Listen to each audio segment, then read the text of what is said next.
నమస్తే అవధాని. ఎక్కడైనా ఎప్పుడైనా గవర్నమెంట్ ల్యాండ్లో ఎవరైనా ఆక్యుపై చేస్తే ఏం చేస్తారు? గుంజి అవతల పడేయాలి, అంతే కదా జరగాల్సింది. అయితే అది కొన్ని సందర్భాల్లో మీ అదృష్టం కలిసి వస్తే, మీకు అన్నీ అనుకూలిస్తే మీరు ఆ ల్యాండ్స్కి ఆనర్ అయిపోతారు.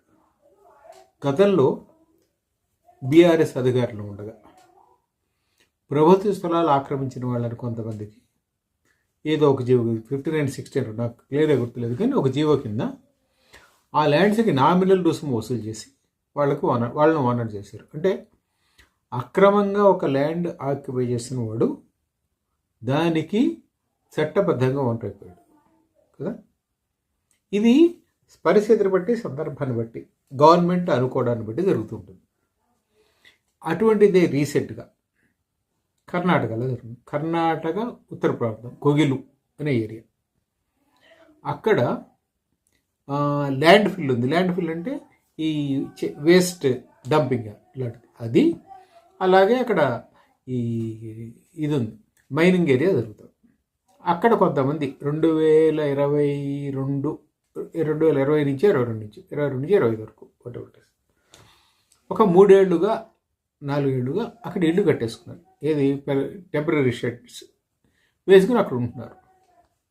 ఇది ప్రభుత్వ భూమి అని గుర్తించిందని, అంటే చాలా కాలంగా అధికారులు గుర్తించిన తర్వాత వాళ్ళు ఏం చేశారంటే వాళ్ళకి నోటీసులు ఇచ్చారు. వాళ్ళు ఖాళీ చేయకపోతే ఖాళీ చేశారు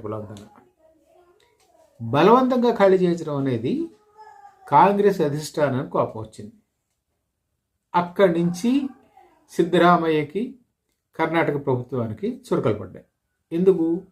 వాళ్ళలో ఎక్కువ మంది మైనారిటీలు మైగ్రేట్ అయ్యి వచ్చిన వాళ్ళకి మీరు అన్యాయం చేస్తారా అని కేసీ వేణుగోపాల్ అని కాంగ్రెస్లో one of the general secretaries, senior hand, ఆయన కేరళ అతను. ఆయన ఇంకొంచెం ఎక్కువ స్పందించారు. ఆ కారణంగా ఏమైందంటే సిద్ధరామయ్య కాంగ్రెస్ ప్రభుత్వం సర్దుకోవాల్సి వచ్చింది. అంటే తప్పు చెయ్యలేదు, కానీ తప్పు చేసినంత పని అయింది పార్టీ అధిష్టానం. మరి తప్పు చేసి సరిదిద్దుకోవాలి కదా. సరిదిద్దుకునే ప్రయత్నం చేశారు.